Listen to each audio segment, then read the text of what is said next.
Hello friends, welcome to our channel. நாம் இன்றைக்கி நம்ம சேனலில் பார்க்க போகிறது ஒரு சூப்பரான சட்னி வெரைட்டி. ரொம்ப நாள் கழித்து நம்ம சேனலில் இன்றைக்கி ஒரு குக்கிங் ரெசிபி பார்க்க போகிறோம். வாங்க எப்படி செய்யுதுன்னு பார்ப்போம்.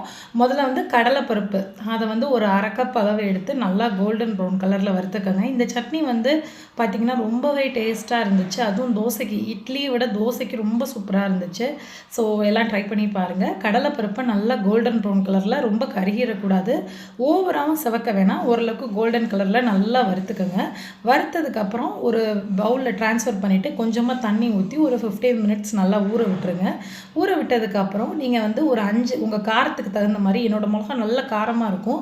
ஸோ அதனால் நான் ஒரு 5 காஞ்ச மிளகா எடுத்திருக்கேன். ஒரு 2 டேபிள் ஸ்பூன் நல்லெண்ணெயில் 5 காஞ்ச மிளகா, வெறும் கடுகு மட்டும் போட்டுக்கோங்க, உளுத்தப்பருப்பு தேவையில்லை. கடுகு போட்டாச்சு. ஒரு 1.5 டேபிள் ஸ்பூன் அளவு நல்லா கடுகு போட்டு, கடுகும் அந்த காஞ்ச மிளகாவும் நல்லா பொரியணும். கொஞ்சம் பொன்னிறமாக மாறினதுக்கப்புறம் பூண்டு ஒரு 4 பூண்டு பல் போட்டுக்கோங்க. நான் 2ஆக நறுக்கியிருக்கேன். ரொம்ப பெருசாக இருந்துச்சு பூண்டு, ஸோ அதை 2 நறுக்கி போட்டிருக்கேன். கருவேப்பிலை நல்லா 2 கொத்து அளவு கருவேப்பிலை போட்டுக்கோங்க. இதெல்லாம் நல்லா வதங்கணும். வதங்கினதுக்கப்புறம் நம்ம பெருங்காயத்தூள் ஒரு 2 சிட்டிகை அளவு போட போகிறோம். இது தாளிக்கிற ஸ்மெல்லே நல்ல வாசனையாக இருந்துச்சு. அந்த பூண்டு வதங்குற ஃப்ளேவர் பார்க்கணும், வீடே ரொம்ப அரோமாவாக இருந்துச்சு. இப்போ நம்ம லாஸ்ட்டாக பெருங்காயத்தூள் சேர்க்குறோம். சேர்த்ததுக்கப்புறம் நீங்கள் அடுப்பு ஆஃப் பண்ணிடுங்க.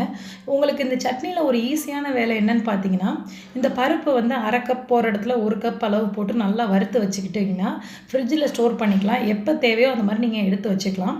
இப்போது நீங்கள் தாளித்ததுலேருந்து ஒரு பகுதி மட்டும், அதாவது ஒரு 5 காஞ்ச மிளகா போட்டிருக்கேன், 4 காஞ்ச மிளகா, எல்லா பூண்டு, கருவேப்பிலை இதெல்லாம் கொஞ்சமாக எடுத்துருங்க. இன்னும் கொஞ்சோண்டு தாளிப்பு மட்டும் லாஸ்ட்டாக மேலே சேர்க்குறதுக்கு வச்சுக்கலாம். இப்போ இதை நம்ம மிக்சியில் கிரைண்ட் பண்ண போகிறோம்.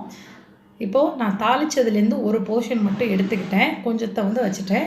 இப்போ அதே தண்ணி நம்ம ஊற்றி வச்சுருக்கோம் இல்லையா, அந்த தண்ணியோட கடலைப்பருப்பு அதை சேர்த்தாச்சு. அதுக்கப்புறம் இன்னும் கொஞ்சம் ஃப்ளேவர் இது பண்ணுறதுக்காக நம்ம தேங்காய் சேர்க்குறோம். தேவையான அளவு உப்பு, ஒரு தேங்காய் ஒரு அரை மூடி தேங்காயில் 1/4 பகுதி அளவு தேங்காய் சேருங்க. தேங்காய் சேர்த்ததுக்கப்புறம் நம்ம தாளிக்கிறதுக்கு ரெடி பண்ணி வச்சுருந்தோம் இல்லையா, காஞ்ச மிளகா, கருவேப்பிலை, பூண்டு அதையும் சேர்த்துருங்க. சேர்த்ததுக்கப்புறம் இப்போ நம்ம அரைச்சிட்டு பார்ப்போம். அரைச்சதுக்கப்புறம் இந்த மாதிரி இருக்கும். தேவைன்னா அதில் ரெட் ஃபுட் கலர் கூட நீங்கள் சேர்த்துக்கலாம், உங்களுக்கு தேவை அப்படின்னா. நான் எதுவும் சேர்க்கலை. இப்போ நம்ம லாஸ்ட்டாக தாளிப்பு வச்சுருந்தோம் இல்லையா, அதையும் இதில் சேர்த்துட்டோம். ரொம்ப ஒரு சிம்பிளாக ஒரு டிஃப்ரெண்ட்டாக ஒரு சட்னி நமக்கு இப்போ ரெடி ஆயிடுச்சு. எல்லோரும் ட்ரை பண்ணிவிட்டு எப்படி இருந்துச்சுன்னு கட்டாயம் சொல்லுங்கள். இந்த மாதிரி இன்னும் நிறைய டிப்ஸ், ரெசிபீஸ் நம்ம சேனலில் வந்துட்டுருக்கு. அதுக்கு நீங்கள் செய்ய வேண்டியது பட்ஸ் டூ ப்ளூமை சப்ஸ்கிரைப் பண்ணிக்கோங்க. பக்கத்தில் ஒரு பெல் இருக்கும், அதை மறக்காமல் கிளிக் பண்ணி வச்சுக்கோங்க. தேங்க்யூ.